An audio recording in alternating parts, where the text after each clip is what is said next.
청취자 여러분, 반갑습니다. 오늘은 우리가 정보를 받아들이고 또 이걸 소화하는 방식, 여기에 대해서 아주 흥미로운 시각을 제시하는 자료가 있어서요. 이걸 함께 살펴보려고 합니다.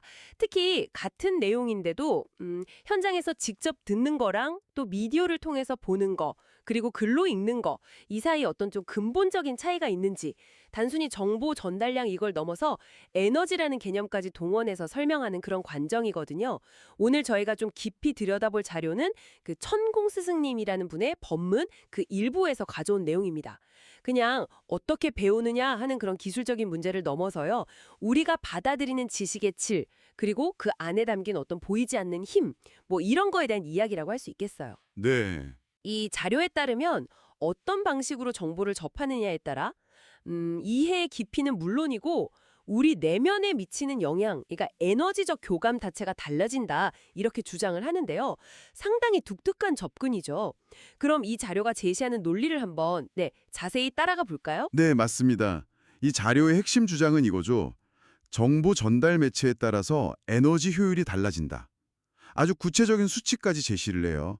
그러니까 현장에서 직접 듣는 건 100% 에너지 전달이 가능한데 유튜브 같은 미디어로는 최대 70%, 그리고 책 같은 글로는 한 30% 정도만 전달된다. 이렇게 설명을 하거든요.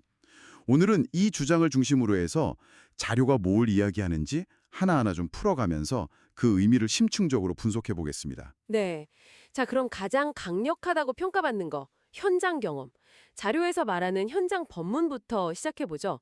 이건 그냥 귀로 소리를 듣는 행위 그 이상이라고 아주 강조를 하더라고요. 네, 그렇죠. 말하는 사람하고 듣는 사람 사이에 어떤 눈에 보이지 않는 직접적인 에너지 교환이 일어나고 그 에너지가 듣는 사람의 영혼에 직접 영향을 준다. 이렇게 설명을 하는데요.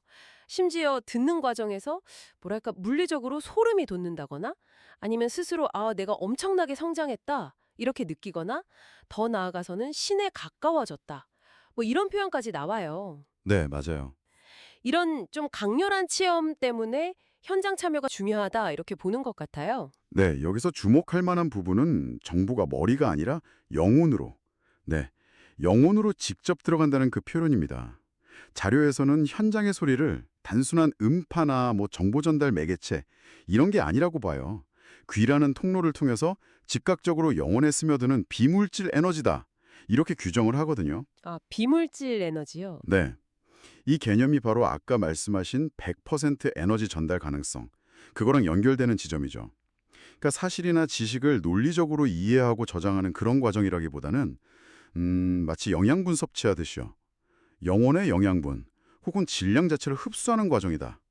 이렇게 묘사를 하는 겁니다. 영혼의 질량이라. 네. 그래서 때로는 이성적인 이해를 넘어서는 그런 소름 같은 신체 반응이나 감정적인 고양감 이런 걸 동반한다고 설명을 하고요.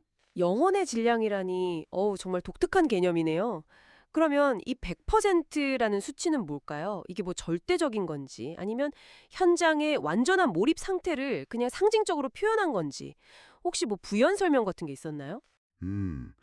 자료 자체에서 그 수치의 어떤 측정 방식이나 근거 이런 걸 상세하게 제시하진 않아요.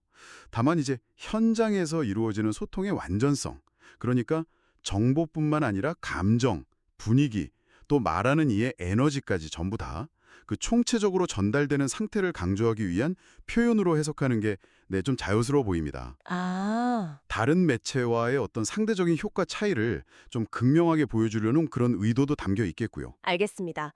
상징적인 의미가 크다는 말씀이시군요. 네. 그럼 다음 단계, 미디어. 예를 들어서 요즘 많이들 보시는 유튜브 같은 매체. 이걸로 접하는 경우는 어떨까요? 이것도 뭐 가치는 인정하지만 아무리 좋은 음향 장비로 집중해서 듣는다고 해도 그 효과는 최대 70%에 그친다. 이렇게 딱 선을 긋고 있어요. 네. 현장보다는 못하지만 그래도 글보다는 생생한 표정이나 말투, 목소리의 어떤 에너지 같은 걸 느낄 수 있으니까 이해도는 더 높일 수 있다고는 보는데요. 하지만 그 현장에서의 완전한 에너지 공명, 거기엔 미치지 못한다. 이거죠. 맞습니다. 이 70%라는 구체적인 수치가 현장과의 차이를 보여주는 핵심 포인트 중 하나인 것 같습니다. 네, 맞아요. 이 70%라는 수치도 사실 아까 그 100%처럼요. 현장보다는 에너지가 일부 손실되지만 그래도 글보다는 훨씬 효과적이다. 이 점을 강조하기 위한 수치로 이해할 수 있겠죠. 근데 흥미로운 점은 저 뒤에 가면 경제적으로 좀 어려울 때 대안을 설명하는 부분이 나오거든요. 네. 거기서는 미디어를 통한 학습 효과를 한 50% 정도로 언급하기도 해요. 오, 수치가 다르네요. 70%였다가 50%였다가. 이건 어떻게 봐야 할까요? 자료안에서 설명이 좀 오락가락하는 건가요? 네, 약간 차이가 보이죠. 이게 뭐 자료 작성 과정에서의 미세한 불일치일 수도 있고요. 혹은 강조점에 따라서 다른 수치를 사용했을 가능성도 있어 보입니다. 아, 강조점이요? 네, 예를 들어서 현장과의 차이를 좀 부각할 때는 70%를 쓰고 경제적으로 어려운 상황에서도 미디어가 여전히 아주 유용하다. 이 점을 강조할 때는 50%라는 뭐 여전히 높은 수치를 제시했을 수도 있는 거죠. 그렇군요. 중요한 건 어쨌든 미디어가 현장보다는 못하지만 글보다는 월등히 낫다. 그리고 그 자체로도 상당한 가치가 있다. 이 메시지 자체인 것 같습니다. 네, 맥락에 따라서 강조점이 달라질 수 있다. 이런 해석이시네요. 자, 그럼 마지막으로 글, 즉 책으로 정보를 접하는 경우를 보죠. 이때는 최대 30%. 이 정도 흡수율을 이야기하면서 이 수준은 그냥 아는 정도에 머무른다. 이렇게 표현하거든요. 네, 어떤 내용인지 파악은 가능하지만 귀로 듣는 것에서 오는 깊은 에너지적 영향이나 미묘한 느낌, 뭐 감동 이런 거 있잖아요. 그런 건 거의 전달이 안 된다는 설명인데요. 그렇죠. 정보가 이제 글이라는 형태로 변환되고 또 그걸 독자가 해독하는 과정에서 원래 담겨있던 에너지, 그러니까 말하는 사람의 어떤 생생한 기운이나 진심 같은 거, 그런 비물질적인 요소들이 상당히 많이 희석된다. 이런 관점입니다. 아, 시석된다. 네. 지식 자체는 전달될 수 있지만 영혼에 직접적인 영향을 주는 그 에너지는 거의 전달되지 못하니까 그래서 30%라는 좀 낮은 수치를 부여한 걸로 보입니다. 여기서 자료가 지식과 진리라는 개념을 아주 인상적인 비유로 설명을 해요. 지식은 많이 쌓이면 딱딱하게 굳은 빵처럼 돼서 우리 생각을 경직시키고 뭐 고정관념이나 편견으로 가득 찬 상식을 만들 수 있다. 이렇게 경고를 하고요. 네, 딱딱한 빵. 반면에 진리는 아주 부드러운 빵 같아서 아무리 단단하게 굳어버린 생각이라도 그 안에 스며들어서 촉촉하고 부드럽게 만들어줄 수 있다. 이렇게 비유하는데요. 이 비유 상당히 와닿지 않나요? 아, 정말 흥미로운 비유죠. 특히 현대사회, 자료에서는 구체적으로 대한민국 사회를 언급하는데요. 지식이 너무 넘쳐나서 사람들이 오히려 새로운 정보나 다른 관점에 대해서 마음의 문을 닫고 딱딱한 빵처럼 굳어있기 쉽다, 이렇게 진단을 해요. 그렇죠. 그래서 이런 상태에서는 단순한 지식 전달보다는 진리처럼 부드럽게 스며들어서 마음을 움직이는 방식, 그런 게 아니면 진정한 소통이나 변화가 일어나기 어렵다고 주장을 하는 거죠. 이 부드러운 빵 같은 진리의 속성이 아까 말한 그 에너지와도 연결되는 지점이라고 볼 수 있겠습니다. 딱딱한 논리보다는 마음을 움직이는 힘, 이걸 강조하는 거죠. 딱딱한 빵과 부드러운 빵의 비유는 자연스럽게 소통의 문제로 이어지네요. 사람들이 각자 자기만의 그 딱딱한 빵, 그러니까 기존의 지식이나 고정관념, 상식 같은 거에 집착하기 때문에 대화가 종종 평행선을 달리거나 충돌로 이어진다. 뭐 이런 분석인데요. 네. 그러면서 진정한 대화란 무엇인가? 아주 근본적인 질문을 던지더라고요. 네. 자유는 진정한 대화의 시작은 자신의 주장을 막 관찰하려는 데 있는 게 아니라 상대방의 말을 정성껏 들어주는 것, 거기에 있다고 정의를 합니다. 그 대상이 뭐 자녀든 배우자든 친구든 아, 저 사람은 원래 저래 이런 식의 선입견이나 판단 없이요. 그냥 상대의 말에 온전히 귀 기울이는 자세, 그게 중요하다고 강조를 하죠. 아, 편견 없이 듣는 자세. 네. 사람은 고정된 존재가 아니라 끊임없이 변화하는 에너지이기 때문에 어제의 모습으로 오늘의 상대를 재단해서는 안 된다. 이런 조언도 덧붙이고요. 결국 소통의 결과는 말하는 사람의 논리나 설득력보다는 듣는 사람의 마음 상태와 태도, 거기에 더 크게 좌우된다는, 어떻게 보면 듣는 이에게 더 큰 책임을 부여하는 그런 관점입니다. 듣는 이의 태도가 소통의 질을 결정한다. 아, 이거 상당히 곱씹어 볼 만한 관점이네요. 이런 철학적인 논의를 하다가 자료가 또 굉장히 현실적인 조언으로 넘어가요.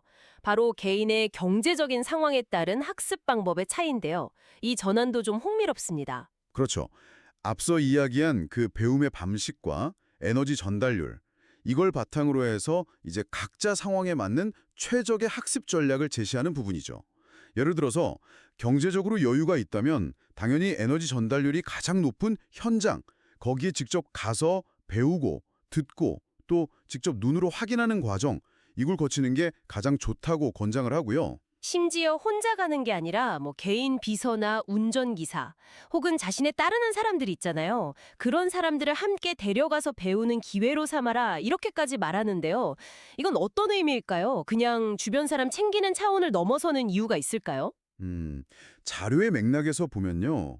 이게 단순히 그냥 같이 간다 이런 의미를 좀 넘어서는 것 같아요. 자신이 가진 풍족한 자원을 활용해서 좋은 가르침을 널리 퍼뜨리고 또 주변 사람들과 함께 성장하는 그 과정 자체를 중요하게 여기는 것 같습니다. 아, 함께 성장하는 과정? 네. 리더의 역할 중 하나로 좋은 것을 함께 나누고 배우면서 공동체를 발전시키는 책임, 이걸 강조하는 걸로 해석할 수 있습니다. 함께 현장의 에너지를 느끼고 배우면서 서로에게 긍정적인 영향을 주고받는 그런 시너지를 기대하는 것이겠죠. 그렇군요. 함께 배우면서 성장하는 공동체적인 관점이네요. 그럼 반대로 경제적으로 좀 어려움을 겪고 있을 때는 어떻게 하라고 조언하나요? 현장에 가기 어렵다면 그냥 포기해야 하는 건가요? 아닙니다. 그 점에 대해서도 아주 구체적인 지침을 줘요. 실망하거나 좌절하지 말고 아까 언급했던 미디어, 즉 인터넷 강의나 유튜브 같은 걸 적극적으로 활용하라 이렇게 격려합니다. 이때 에너지 전달률을 한 50% 정도로 언급하면서요. 앞서 최대 70%라고 했던 것과는 약간 차이가 있지만 여전히 매우 의미 있는 수준이다 이걸 강조하는 뉘앙스죠. 네네. 이 정도만 꾸준히 흡수해도 내면에는 엄청난 변화와 성장이 일어날 수 있다 이렇게 말합니다. 그럼 미디어를 통한 학습은 뭐랄까 일종의 준비 과정 같은 걸까요? 네, 그렇게 볼 수 있습니다. 미디어를 통해서 꾸준히 들으면서 내면의 질량 또는 용량을 키워나가다가요. 나중에 경제적 여건이나 다른 기회가 생겨서 현장에 직접 참여하게 되면 그 효과가 배가 된다는 설명입니다. 아, 효과가 배가 된다? 네. 자료의 표현을 빌리자면 이미 내면이 준비된 상태이기 때문에 현장의 강렬한 에너지를 만났을 때 아이고 미치죠. 이 기운이 들어오니까 와 같이 아주 폭발적인 경험을 할 수 있다는 겁니다. 하하하, 표현이 아주 생생하네요. 그쵸? 또한 현장에서 받은 강렬한 가르침은 에너지는 넘치는데 세부 내용을 기억하기 어려울 수도 있잖아요. 네, 그럴 수 있죠. 그걸 다시 유튜브 같은 걸로 복습하면서 차분히 정리하면 비로소 완전히 자기 것으로 소화되고 에너지로 바뀐다 이렇게 설명을 해요. 즉 현장과 미디어의 어떤 상호 보완적인 활용 이걸 제안하는 셈이죠. 듣고 복습하는 순환 구조군요. 흥미롭습니다. 자료에는 홍익 아카데미라는 특정 기관에 대한 언급도 나오는데요. 이 부분도 잠시 살펴볼 필요가 있겠습니다. 여기는 어떤 곳으로 소개되고 있나요? 네, 자료에서는 홍익 아카데미를 새로운 패러다임을 만지는 아카데미다 이렇게 표현합니다. 기존의 어떤 학문 체계와는 다른 접근 방식으로 사회 문제를 연구하고 또 이걸 해결할 수 있는 사회 연구원을 양성하는 곳이다 이렇게 소개하고 있어요. 새로운 패러다임, 사회연구원. 네, 단순히 이론을 배우고 토론하는 걸 넘어서 여기서 배운 진리, 아까 말한 그 부드러운 빵 같은 개념이겠죠? 이걸 현실에 적용해서 실제 제품이나 작품을 만들어내는 것까지 목표로 하는 상당히 좀 실험적이고 실천적인 공간으로 묘사됩니다. 인류 누구도 못하는 공부라는 표현까지 쓰면서 그 특별함을 강조하는데요. 구체적으로 어떤 면에서 그렇게 이야기하는 걸까요? 자료에 따르면 기존의 지식체계, 즉 딱딱한 빵에 갇히지 않고 사회와 인간에 대한 어떤 근본적인 이해, 진리를 바탕으로 실제적인 변화를 만들어내는 공부이기 때문에 인류 누구도 못하는 공부라고 표현하는 것 같습니다. 아, 기존의 틀을 넘어서는 공부라는 뜻이군요. 네, 그렇죠. 세상을 바라보는 새로운 관점을 배우고 또 그것을 실현하는 방법을 연구한다는 점에서 그 독창성과 중요성을 강조하는 것이죠. 동시에 이런 공부는 깊이가 중요하기 때문에 조급함을 버려야 한다고 경고합니다. 아, 조급함. 네, 충분한 시간과 노력을 들여서 깊이 있는 결과물을 만들어야지 성급하게 내놓는 졸작, 즉 수준 미달의 결과물은 오히려 사회에 해가 될 수 있다. 이 점도 분명히 지적하고 있습니다. 단순히 배우는 걸 넘어서 결과물의 질, 그리고 사회적 영향까지 고려해야 한다, 이런 거군요. 네. 자, 그럼 오늘 살펴본 내용들을 한번 정리해 볼까요? 네, 좋습니다. 오늘 분석한 자료의 핵심은 이거죠. 정보를 받아들이는 매체가 단순한 정보량의 차이를 넘어서 학습의 질, 그리고 그 안에 담긴 에너지 수준에까지 근본적인 영향을 미친다. 이런 독특한 관점을 제시했다는 점입니다. 네, 에너지. 구체적으로는 현장 100%, 그리고 미디어 최대 70%, 때로는 50%로 언급되기도 했죠. 그리고 글 약 30%. 이 순서로 에너지 효율이 높다고 주장을 했고요. 또 우리의 생각을 좀 경직시키는 지식과 마음을 부드럽게 변화시키는 진리, 이걸 빵에 비유해서 구분했습니다. 딱딱한 빵과 부드러운 빵이요. 네. 그리고 진정한 소통은 주장이 아니라 경청에서 시작된다. 또 사람은 변화하는 에너지니까 편견 없이 대해야 한다. 이 점도 강조했죠. 그렇죠. 현실적인 조언으로는 경제 상황에 맞춰서 현장 참여와 미디어 활용을 조절하고 이걸 통해서 내면의 용량을 키울 수 있다고 했고요. 궁극적으로는 어떤 방식으로든 열린 마음으로 정보를 꾸준히 흡수하면 나한테 오는 대로 흡수해라. 내면의 질량이 커져서 이전에는 이해하지 못했던 것들이 스스로 이해되는 이른바 물리가 일어나는 경지에 이를 수 있다. 이렇게 말합니다. 물리가 일어난다. 네, 여기서 물리가 일어난다는 건 아마도 그 부드러운 빵 같은 진리가 스며들어서 딱딱했던 기존의 이해, 즉 지식체계가 자연스럽게 재배열되고 통합되는 그런 깊은 깨달음의 순간을 의미하는 것 같습니다. 깊은 깨달음. 자, 그럼 이 모든 이야기가 오늘 이 내용을 접하신 청취자 여러분에게는 어떤 생각거리를 던져줄까요? 오늘 저희가 파고든 이 자료는 학습이라는 행위를 단순히 지식을 쌓는 과정으로만 보지 않고 에너지적 교감이라는 매우 독특한 차원에서 접근했어요. 우리가 어떤 매체를 통해 정보를 만나느냐에 따라 그 정보가 우리에게 미치는 영향이 질적으로 달라질 수 있다. 이런 주장인데요. 여러분은 이 관점에 대해 어떻게 생각하시나요? 네, 이 자료는 우리가 정보를 대하는 태도와 방식, 그게 그 정보를 단순한 알매 조각으로 남길 것인가, 아니면 우리의 내면, 자료의 표현을 빌리자면 영혼을 살찌우고 기존의 신념 체계까지 유연하게 변화시킬 수 있는 살아있는 자양분으로 만들 것인가, 이걸 결정한다고 이야기하는 것 같습니다. 네, 자양분이요. 청취자 여러분께서도 매일 다양한 방식으로 수많은 정보를 접하고 계실 텐데요. 어떤 방식의 소통과 배움이 여러분 자신에게 진정한 영감을 주고 성장을 이끌어내는지, 또 반대로 어떤 방식이 무의식 중에 여러분을 더 딱딱한 빵처럼 만들고 있지는 않은지 한 번쯤 돌아보시는 계기가 되었으면 합니다. 네, 오늘 저희와 함께 이 흥미로운 관점을 깊이 탐구해 주셔서 진심으로 감사합니다.